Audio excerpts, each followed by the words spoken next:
We are about ready to start Chapter 19 of Land of Stories Wishing Spell, written by Chris Kofer and published by Little Brown Publishing. Where we left off was mermaids were taking Connor and Alex from Mermaid Bay up. And if you can see, there's this little itty bitty river that travels all the way past the castle to the Thornbush Pit is where we have to go. Oh no! I'm dressed, ready to fight the thornbush. I have my shell that the mermaids gave me. Hopefully these plants don't get me. This is a fun chapter. The Thornbush Pit. The mermaids escorted the twins through the ocean and up a river to the northern part of the Sleeping Kingdom. Alex and Connor were only a few miles from the Thornbush Pit and began their walk to the place where they'd find the last wishing spell item. How do we get the wishing spell to work once we find the knife? Connor asked. I think we just put the items together and let them do the rest, Alex said. I suppose, Connor said. The land was dead and dry around them. The roads were bumpy and covered with stone. It was far less the attractive area than they had been to in all the Land of Stories. I don't know about you, but I'm looking forward to getting out of this place, Connor said. I know what you mean, Alex said, half-heartedly. I miss Mom so much.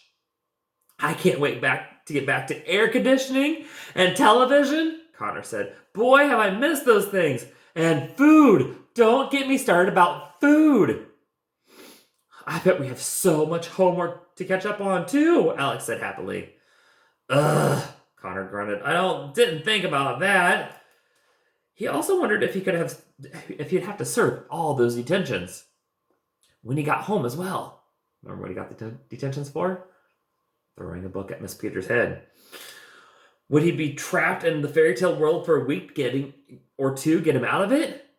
Alex completely sympathized with her brother. She had been so excited to discover the Land of Stories, but they had so many treacherous experiences that even she was anxious to get home. But now, looking around the land, even ugly as this part of the kingdom was, she couldn't help but think how much she was going to miss. Ugly. We have seen some amazing things, Alex said. Yeah, true, Connor said. And we have met some very extraordinary people, she said. Can't deny that, Connor said, shaking his head. It's a shame we can't come and go to this place as we please, Alex said. You don't think you'll just miss it just a tiny bit? Connor immediately shook his head, and then his mouth positioned into the shape. No. When he thought about it more, he hesitated. We've had our moments, Connor said. We were definitely leaving with memories so no one else will ever have. Think about all the stories we'll be able to tell our kids someday. Right, Alex said. But that only made her think harder about their father. Without realizing it, being in the Land of Stories had filled the emptiness that was left within them when their dad died. Discovering their dad was from the fairy tale world had been the most meaningful part of the adventure. Mom and Grandma are going to have so much explaining to do, Connor said. For sure, Alex agreed. I wonder where Dad lived. We'll find out, Connor said and smiled. I wonder if he knew of any of the people we've met or seen. I wonder if we have family here. Alex stopped walking. Her eyes grew as big as her mouth. What if we're related to someone in the Charming or White Dynasty? Alex proclaimed. Or maybe we're one Styx ogre or elf or something cool, Connor said. The idea gave them new hope, boost in their step. They finally reached the Thornbush Pit and stopped dead in the tracks. It was a frightening sight. It was extremely wide and incredibly deep and filled to the top with plants. Some dead, some alive, and the vines and the thornbush moved around like thousands of snakes in the pit were alive and hungry.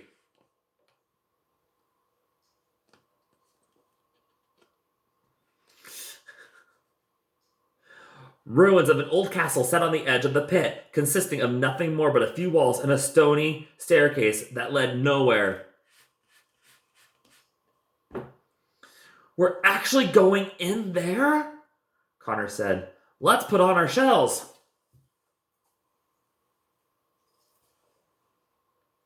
They each tied the shell necklace around their necks and slowly walked to the edge of the pit. The vines and the thornbush shot straight towards them like a frog's tongue to fly, and then jolted back, repelled by the magic shells. Looks like they work, Connor said. They began to climb down into the pit. They used the dead thornbush on the side of the pit as a ladder, scratching themselves and drawing blood on different parts of their bodies every few feet. The thornbush and the vines were alive and moved away from the twins as they passed. They watched like hungry serpents ready to strike at any second. Alex and Connor climbed low as they could go. The floor pit was filled with rubbish, like a giant junkyard. The smell was unbearable. The twins had to cover their noses as they searched. Whoa, Connor said. I think this is a massive trash bin. Can you imagine all the secrets we could discover just by going through this place? Remember what we're here for, Alex said. And then she suddenly screamed. Ah! What is it? Connor asked. She had almost stepped on half of a skeleton hand. Who is that? Connor said. Or should I say, who was that? I don't know, Alex said, very shaken by the discovery. I've never seen a skeleton before. It was only the first of dozen. There were skeletons and parts of skeletons everywhere. Each one was harder to look at than the one before. Some had been down there for longer than others, and Alex had to take deep breaths to prevent herself from getting sick. They found countless knives and daggers and swords and scattered across the pit. Is this it? Connor asked, holding up one to his sister. No, that's wooden, Alex said. What about this? He said, holding up another. No, that's made of steel, Alex said. Remember, it's gotta be made from the ocean. Oh, Connor said, like this? He held up a knife that matched his sister's description perfectly. It had a curved handle, and that was made of coral and bits of shell, and a long blade made of bright sea glass. That has to be it, Alex said gleefully. Connor, we did it! We found the last wishing spell item! She gave her brother a huge bear hug and kissed him on the cheek. They were incredibly happy. Tears formed in their eyes. We're going home! They were going home! Let's get out of this pit as fast as possible, Connor said. It gives me the creeps. The twins went back to the dead thornbush and began climbing up the side of the pit. When they were about 2/3 the way up, a branch caught a hold of Connor's necklace and ripped it off. As it was happening in slow motion, Connor saw the shell begin to fall away from his body toward the bottom of the pit. He reached for it, but it was too late. It was gone. The shell hit the bottom of the pit and shattered. Alex and Connor looked down at the broken shell and then looked at each other with the same horrified expression.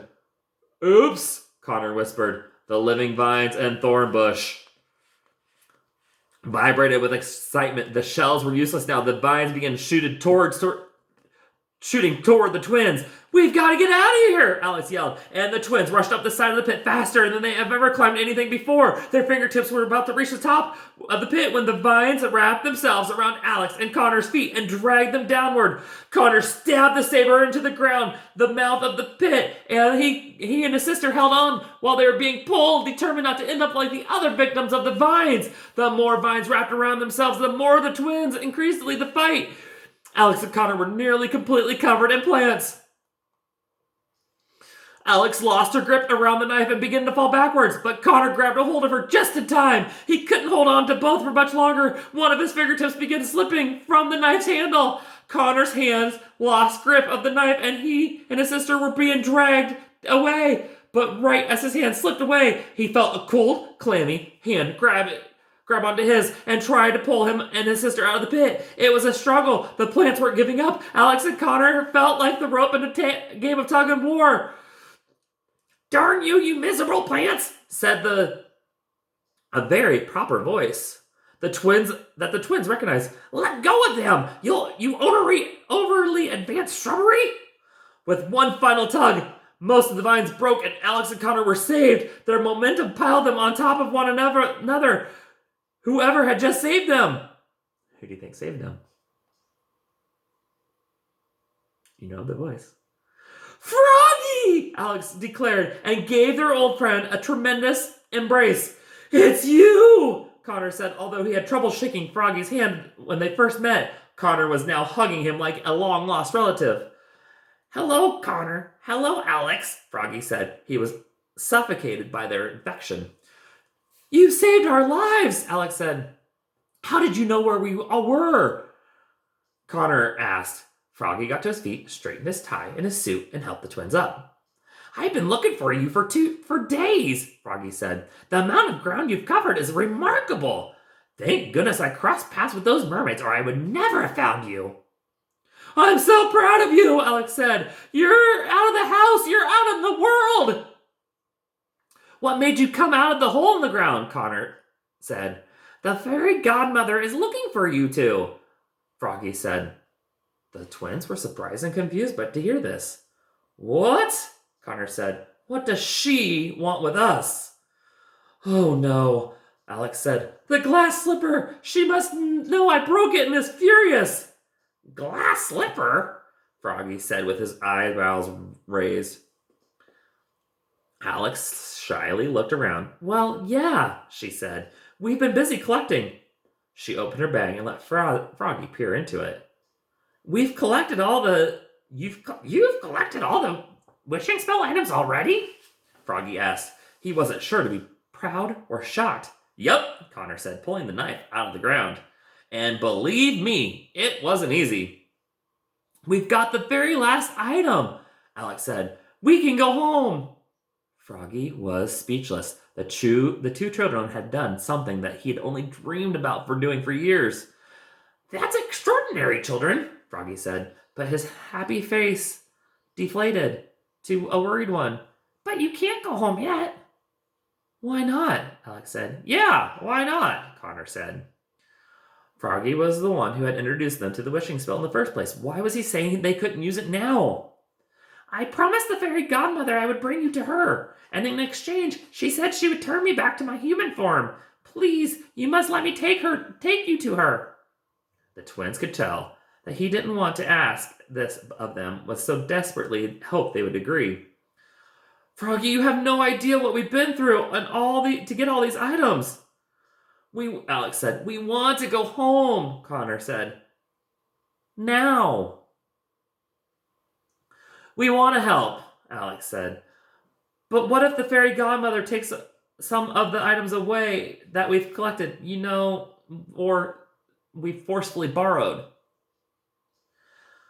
Then we'd be stuck here for who knows how long," Connor said. Froggy looked ashamed of himself.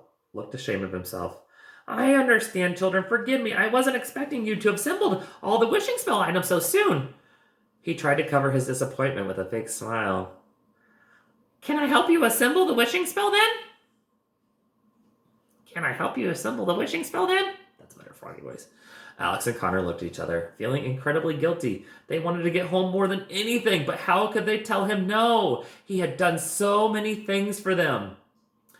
"I suppose sticking around another day wouldn't be so bad," Alex said, knowing his sister was thinking the exact same thing. "It would be a shame to end our journey here," Alex said. "Children, you can't stay for me," Froggy said. "You've got everything you need. Please don't let me stop you."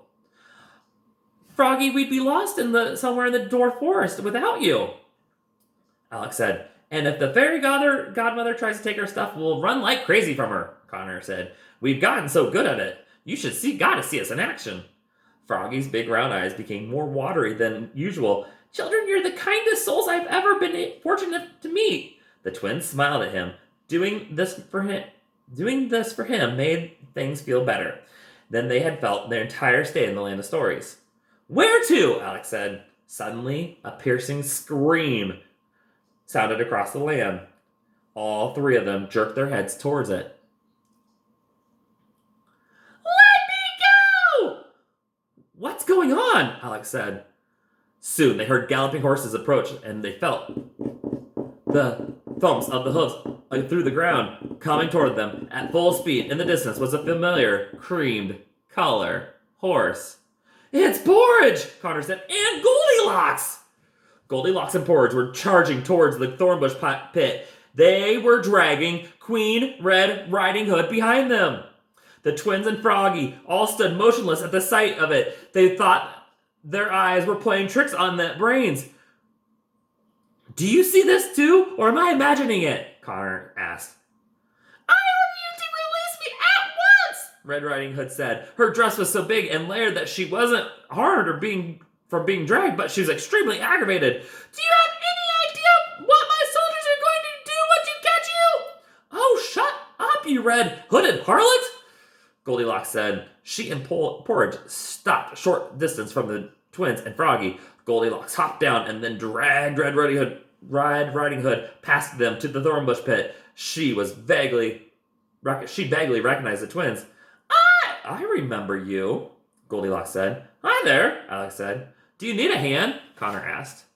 Nope, I'm just taking out the trash. What are you three doing just standing there? Red screamed. Help me! I said silence, you basket-carrying girl, Goldilocks said, and she dragged her closer to the pit. What's going on? Alex asked, and she and Connor and Froggy followed them, not sure who to help.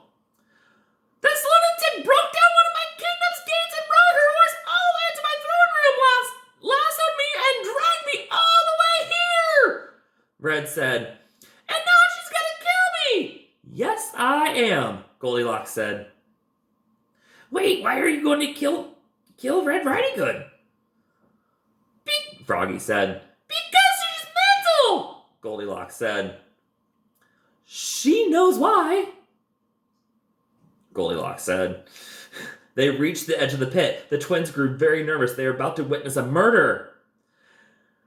They'll hang you for this, Red shouted. They won't be able to prove anything, Goldilocks said. They'll never find your body.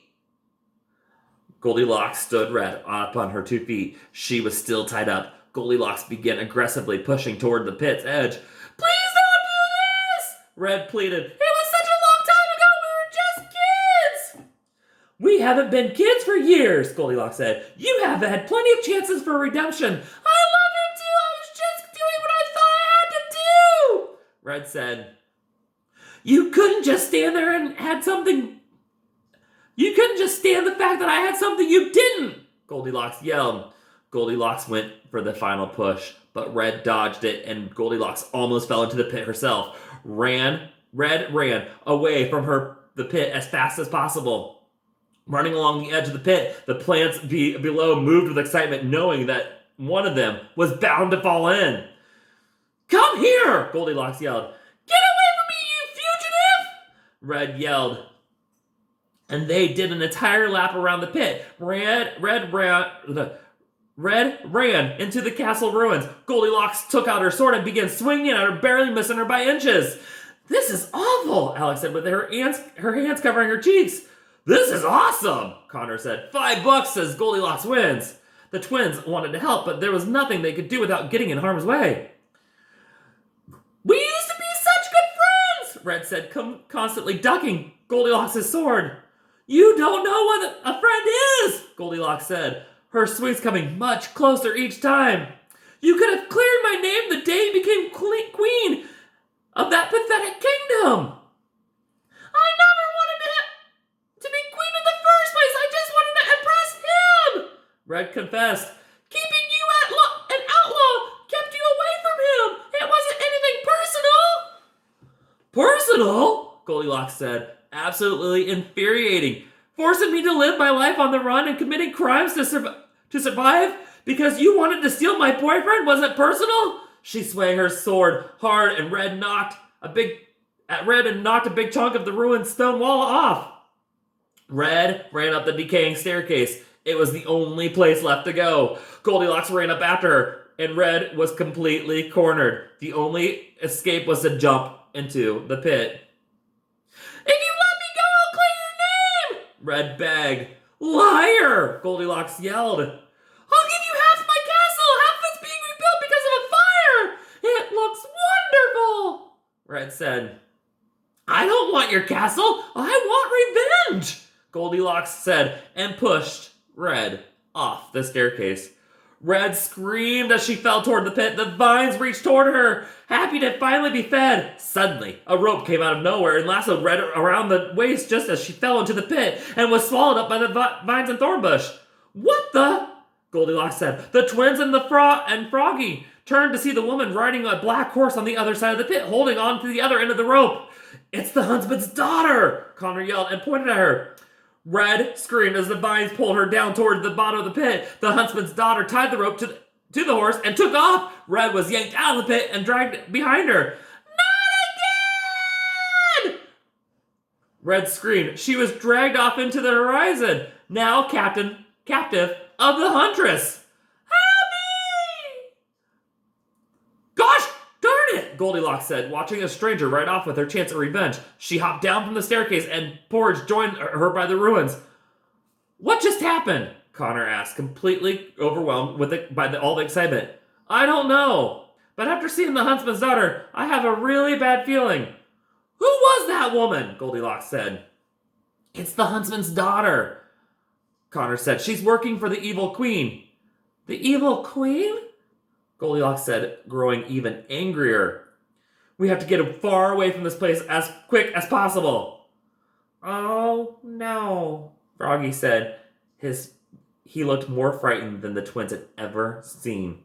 Out in the distance, the big bad wolf pack crept toward them. The wolves were growling, the more irritated and vicious than ever. Steam was practically coming out of their nostrils, and they surrounded the twins, Froggy, Goldilocks, and Porridge. Goldilocks stood in front of the twins. Even she was scared. Normally, she wouldn't have considered the wolves to be more than she could handle, but the way they stared at the group, hungry and irritated, she knew this wasn't going to be a sporting encounter in the forest. After what you've put us through, we've ought to claw your hearts out, Malcolm Claw growled through gritted teeth at the twins. And look who's decided to join them. I guess we get Red Riding Hood and Goldilocks tonight. The rest of the wolves howled in excitement. Just to let you know, you just missed Red Riding Hood, Connor said. Nice try, Malcolm Claw said. What do you want with the children and an overgrown frog?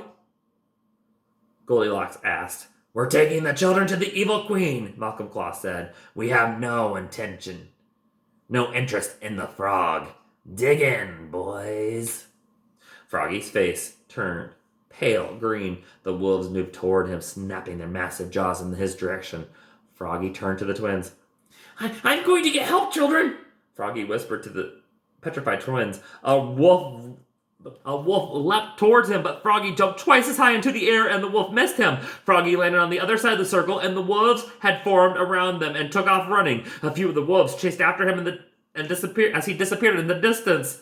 Froggy! Alex yelled after him. All they could do was pray that he would be okay. Porridge, Goldilocks said. I want you to get out of here, you understand? This is one battle we won't be able to win.